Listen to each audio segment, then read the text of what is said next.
그 말씀하신 그 변동성 지수가 미국에서 이제 빅스 지수, 예. VIX. 예. 그래서 이게 공포 지수라고도 부르지 않습니까? 예. 그래서 오히려 그 변동성 지수가 높아지면 커지면 사람들이 불안해하는 건데 예. 오히려 거꾸로 받아들이시는 예. 거네요. 예. 그게 이제 이번에도 변동성 이번에 이제 또 8월 초에. 예, 8월 초에 보면은 급락할 때 빅스 지수가 막 치솟았죠. 점프를 합니다. 그리고 이제 우리가 volatility clustering이라는 말이 있습니다. 변동성은 이렇게 좀 집적됩니다. 그러니까 한번 큰 충격을 받으면 그때 한번 막 응집돼서 계속 그냥 예, 뿜어내는. 이제 여진도 있고 이렇다가요. 이제 그게 가시면은 일정 기간 부분은 이제 좀 안정된 잠잠해지고. 국면에 접어든다는 것입니다. 그래서 변동성 지수를 이제 그렇게 읽는 것이죠. 공포 지수라고 할 수는 있지만은 공포 지수는 사람들이 그만큼 주식의 가격을 이제 낮게 평가를 한 것이니까요. 주식의 가격이 낮으면은 향후 기대 수익률은 높아지는 것입니다. 그래서 그런 부분에서 활용할 수 있는 여지이고요. 그다음에 이제 안정성이 계속 지속되면은 공포가 별로 없다는 것이죠. 주식시장은 우리는 fear와 greed 사이를 왔다 갔다 한다 그러잖아요. 예. 그 중간에 영역은 없고. 그러니까 공포 지수가 아주 안정되게 있으면은 이제 greed인 시장이죠. 탐욕이 있는 시장이고요. 그렇죠. 그다음에 이 픽스 지수가 아주 극단적으로 되면은 이제 fear 공포가 있는 상황입니다. 그렇게 판단을 하면은 우리가 주식시장이 그리드인 상황에서 투자를 해야 되겠습니까? 피어인 상황에 투자를 해야 되겠습니까? 거꾸로 당연히 이제 그렇죠. 공포에 젖었을 때 들어가야 예. 되는데. 그래서 이게 변동성이 줄어든 것이 계속 오래 지속될 때는 바보인 척하고 조금 내가 앞으로 다 좋다고 그러는데 뭔지 모르지만은 조금 리스크 관리를 해놓으셨다가요. 한번 점프를 하고 이제 보면은 점프한 그래프가 몇 번 보입니다. 그 정도 이상 계속 점프를 안 해요.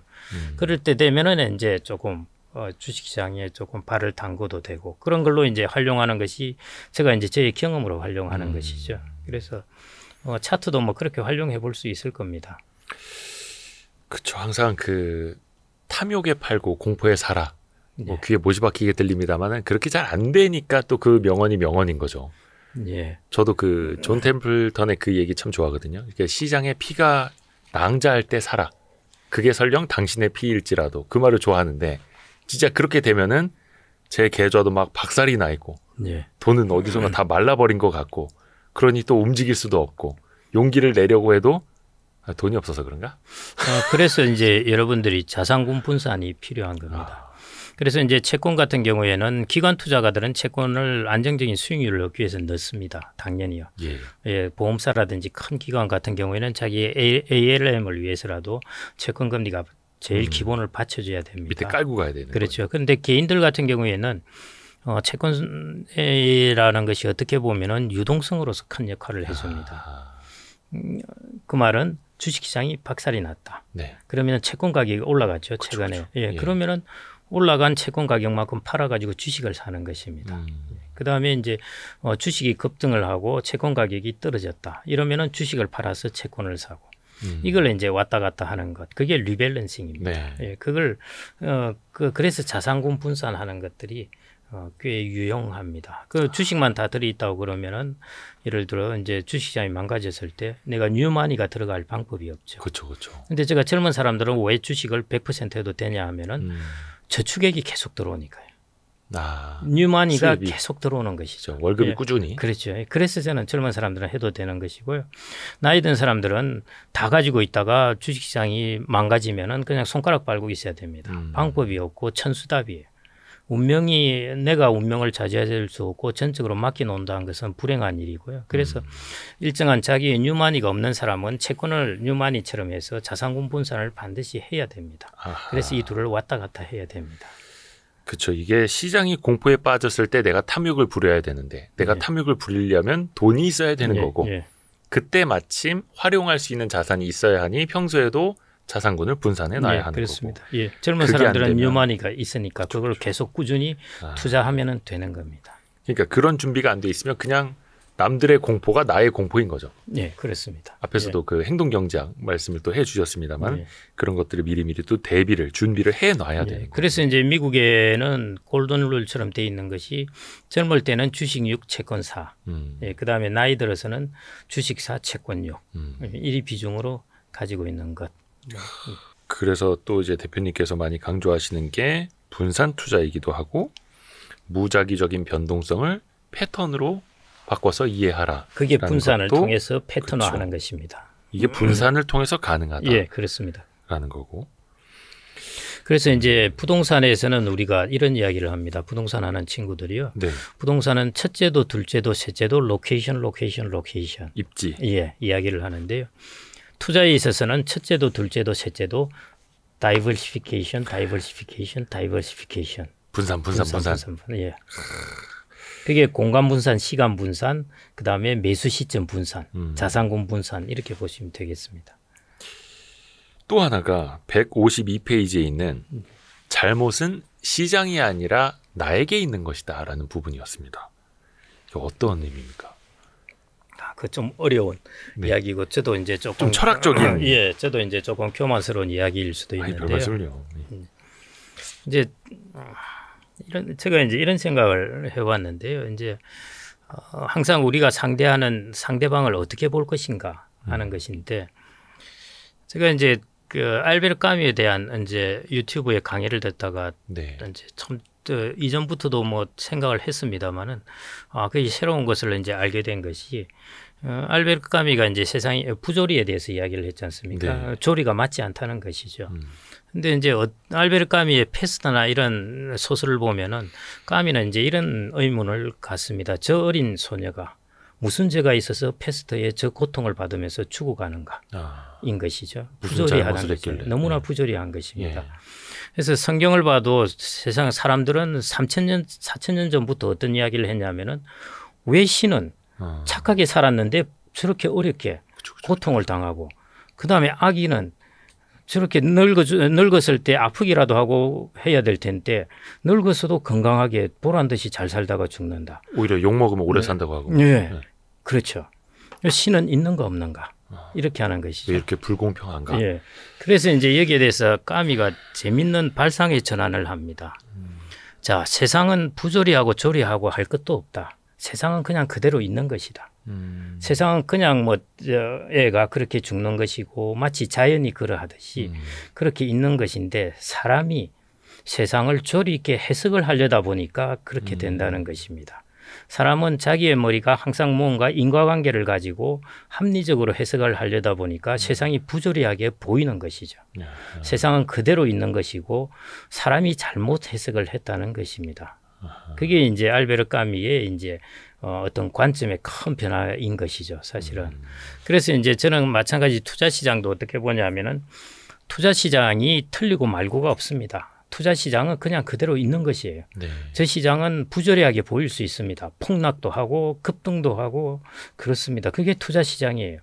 그 투자 특히 주식 시장은 인간의 모든 오욕칠정이 다 들어가 있습니다. 네. 마치 강물이나 바다가 다 그걸 포함하고 있듯이요. 그래서 바다가 폭풍도 치고 고요하듯이 그냥 그러하듯이 주식시장도 그러합니다. 그런데 사람들은 주식시장은 그렇다고 생각을 하고 내가 여기에서 어떻게 대응할 건가 하는 것이 중요한데요. 이런 것이죠. 우리가 주식시장이나 투자시장에 단기적으로 대응을 하는 사람들은 네. 이 시장을 내가 조리 있게 해석을 할 수 있다는 것입니다. 해석하고 대응할 수도 그렇습니다. 있다. 예. 그렇게 보는 것이고요. 그렇지 않고 장기 투자를 하고 분산을 하는 사람들은 투자 시장을 그렇게 보지 않는 것이죠. 그래서 결국 우리가 그래서 이제 단기 투자하고 이런 사람들이 많이 힘들어지게 되고 최근에도 보면은 그런 사람들이 수익률이 많이 나쁘지 않습니까? 그것은 투자 시장의 잘못이 아니라 그 투자 시장에서 대응하는 나의 자세의 잘못인 것입니다.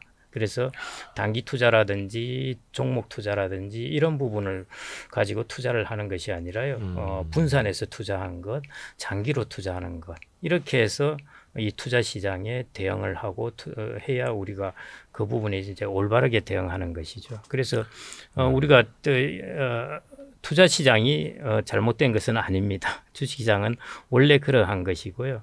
우리가 거기에 대응하는 것으로서 우리가 많은 사람들이 물론 저도 그래서 제가 조금 교만일 수 있다고 할 수가 있는 것이요. 많은 사람들이 이제 조금 그 시장을 잘못 이해하고 대응을 한다는 것입니다. 그러니까 왜 주식시장 자체가 요즘 뭐 고용지표 하나 때문에 변동성이 커지고 물가지표 하나 때문에 출렁이고 왜 이러냐라고 해봐야 원래 그게 시장이 그러한 것이고 예. 그거를 그런 맞춰서 것들은 예. 사고 팔고 하려는 게 사실 그러다가 실수를 하게 되는 것이다. 그래서 이제 우리가 현미경처럼 들여다보면은 울퉁불퉁하고 막 그렇습니다. 그 울퉁불퉁한 시장에서 내가 다 대응을 하면서 사고 팔고 오늘 열심히 고용지표 보고 뭐 이렇게 하면서 내가 막 매매를 하고 이렇게 해서 대응하는 시장이 아니라요. 현미경을 하지 말고 쭉 떨어져 보면은 이런 신호들이 다 중화가 됩니다. 그리고 어떤 트렌드를 보이게 돼요. 그게 여러분들이 이제 주식에 S&P 500을 그려놓고 한 30년에 보면은 트렌드가 쭉 보이거든요. 너무 쉬운 트렌드입니다. 쉬워 보이죠. 예, 네. 그래서 이 시장을 보라는 것입니다. 그러니까 우리 김경록 고문님의 이 책도 매끈매끈하죠. 종이 매끈매끈하고 고급지 쓰셨습니다. 근데 현미경으로 들여다보면 이 종이의 표면도 엄청 울퉁불퉁하겠죠. 예. 그런 이야기. 저 좀 이제 좀 배운 것 같지 않습니까? 그래서 저 고용지표나 이런 것들을 이제 보는 것은 사실은 최근에 물가도 그랬고요. 한 2, 3년 동안에 보시면은 물가 전망도 뭐 왔다 갔다 합니다. 그 한 번에 막 흔들리기도 하고요. 예. 그다음에 미국의 페드의 금리 이제 인하나 인상에 대해서도 사실은 시장이 너무 민감하게 잘 반응을 하는 것이죠. 그걸 반응해서 거기에 대응해서 이제 내가 투자를 해야 되겠다고 생각을 하시지 말고요. 전체적인 그냥 큰 픽처를 보시고 트렌드를 보시고 그렇게 투자를 하시는 게 맞지 않을까 싶습니다. 원래 부조리한 시장을 조리 있게 합리적으로 해석하다 보니까 그게 또 부조리처럼 보이는 맞습니다. 것이고. 예. 그 알베르 까미의 삶을 또 인용을 해주셨는데 알베르 까미가 생전에 자동차 사고로 죽는 것보다 더 의미 없는 죽음은 상상할 수 없다라고 했는데 정작 본인이 46세에 자동차 사고로 운명을 달리했고 참 알베르 까미가 이제 사실은 알베르 까미의 삶 자체가 다 부조리였습니다. 이제 알제리에서 태어났는데요. 태어나고 나서 가난한 집에서 태어나서 자기 아버지가 먼저 세상을 떠나고 그것도 이제 부조리했죠, 사실은. 그런데 갑자기 자기 초등학교의 훌륭한 선생님이 알베르 까미의 재능을 보아서 이제 부모들 설득하고 해서 중학교에 진학을 하게 합니다. 선생님이 그렇게 나타난 것도 조리 있게 해석이 안 되는 부조리함입니다. 그렇죠. 뭐 하늘에서 천사가 내려온 것도 아니고. 그다음에 알베르 까미가 이제 많이 유명해지게 되고 나서 방금 이야기하시는 이제 차 사고 부분인데요. 그것도 열차로 돌아가려고 그랬었어요. 표도 다 끊어놨습니다. 원래 열차 타고 가려고 했는데. 타고 가려고 했는데 친구가 내 차를 타고 가자 해서 그 차를 타고 가다가 시속 100km로 가다가 가로수를 받고 사망을 하게 되었습니다. 이것도 그 한순간에 얼마나 설명할 수 없는 부조리함이죠. 그렇죠. 그때 친구는 왜 자기 차로 가자고 했으며. 그렇습니다. 그때 왜 끊어놓은 열차표를 바꿔가지고 뭐 이렇게 설명이 안 되는 거죠. 그래서 알베르 까미는 그렇게 부조리함에 대해서 이야기를 했는데 자기 삶의 출생부터 사망까지가 모두 우리가 보기에는 가득한 부조리함으로 끝나게 됐습니다. 부조리함을 부정 이렇게 해석하는 것이 아니라요. 조리에 맞지 않는 것, 뭔가 이해가 되지 않는 것, 합리적이지 않은 것, 인과관계에 뭔가 맞지 않는 것 이런 것들이라는 것입니다. 이게 참 철학적이기도 하고 굉장히 현실적이기도 하고요. 또 찰스 앨리스의 그 패자의 게임에서 승자가 되는 법도 인용을 해주셨습니다. 이것도 조금 설명을 해주시면 더 좋을 것 같아요. 근데 찰스 앨리스는 잘 모르시는 분들이 많을 겁니다. 그런데 투자에 있어서는 이제 지금 연령도 많고 하기 때문에 잘 모르시는데요. 제레미 시겔에 이제 못지않은 제레미 시겔은 이제 학계에서 활동을 했고 찰스 앨리스는 이제 직접 자산운용 업계에서 이제 활동을 한 분입니다. 그래서 이제 찰스 앨리스가 이제 한 이야기가 뭐냐면은 자기가 테니스 게임을 보고 뭔가를 깨달음이 온 것입니다. 보니까 프로들의 테니스 게임을 보니까 실수를 하지 않는 것입니다. 실수를 하지 않은 것이고 자기들은 실수를 하지 않는 것들로 게임을 계속 많은 연습을 하는 것이에요. 그래서 프로들의 게임을 보면 아름답다는 것이에요. 사실은 여러분들 프로들 게임에는 실수 잘 안 보이죠. 그렇죠. 여러분들 동네 테니스 치는 거 한번 보십시오. 실수가 어마어마하게 한 것이죠. 그래서 이제 실수를 줄이는 것, 그게 정말 중요한 것이다는 것입니다. 투자 시장에서도 마찬가지 그런 쓸데없는 실수를 줄이기만 하더라도 게임에서 이길 수 있는 것입니다. 그래서 이제 찰스 앨리스가 제안하는 방법이 실수를 줄이는 것이 이제 S&P 500이라든지 이런 곳에 투자를 하고 장기 투자를 하고 하는 것들이 결국 실수를 줄여야 된다는 것입니다. 아까 말씀한 바로 랜덤한 세상이 아니라 패턴 있는 세상에서 활동을 하기 때문에 실수가 줄어든다는 것이에요. 그렇게 실수만 줄으면은 우리는 투자에서 이길 수가 있다는 것입니다. 그게 아까 손자병법의 이야기를 이어간다면은 백전불태입니다. 위태롭지 않게만 우리가 만들어 놓으면은 우리는 투자 시장에서 돈을 벌 수가 있다는 것입니다. 그 아마추어 테니스 이렇게 동네 테니스 보면은 일단 공을 상대 코트로 넘겨 놓으면 내가 이길 확률이 높아지는 거죠. 맞습니다. 상대방이 실수할 가능성이 높아지는 거고. 그래서 넘겨놓고 상대방이 실수하기를 기다리는 것. 아마추어는 이제 실수로서 게임의 승패가 결정나는 것이고요.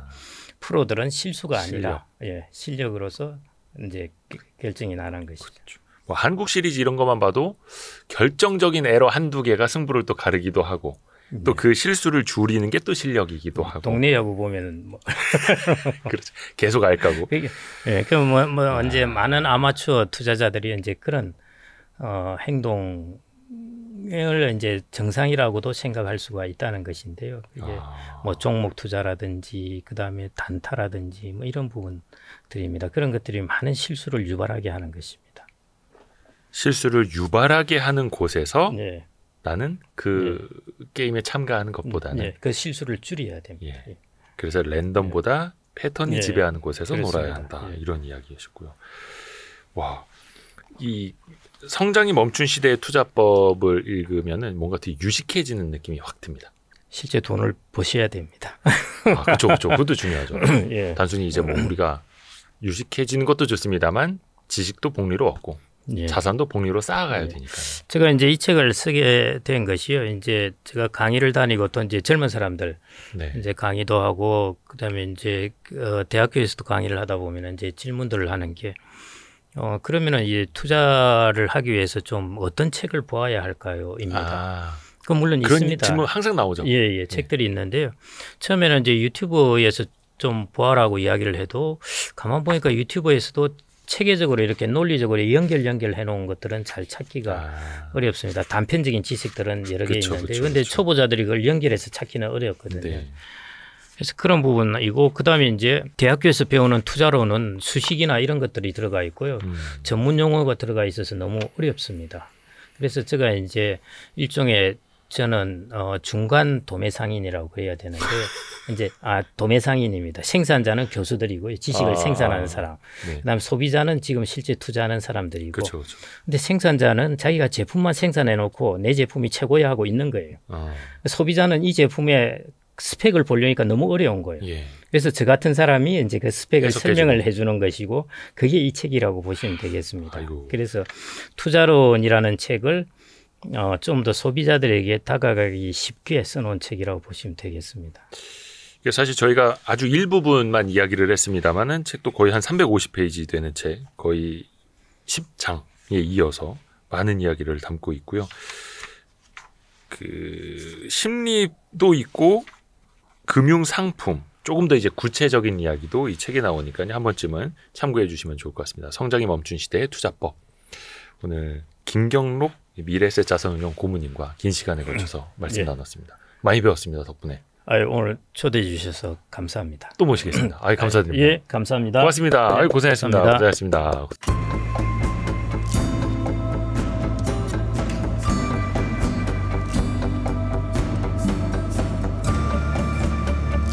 시장에 빠지면 원래 했던 것보다 더 빠진다라고 알고 있는데 사실은 안 그래요. 본인들이 퍼나 PBR 계산은 잘못했던 거예요. 너무 쓸데없는 정보들을 많이 하려고 하셔요. 오랫동안 움직이지 않았던 기업들은 공통적으로 나밖에 없을 가능성이 높아요. 그러다 갑자기 땡기면 세상의 모든 걸 나 혼자 다 가져가요. 중요한 건 100배 오를 동안 돈 번 사람이 여의도에 단 한 명도 없다는 놀라운 사실입니다. 이 주식은 원래 그래.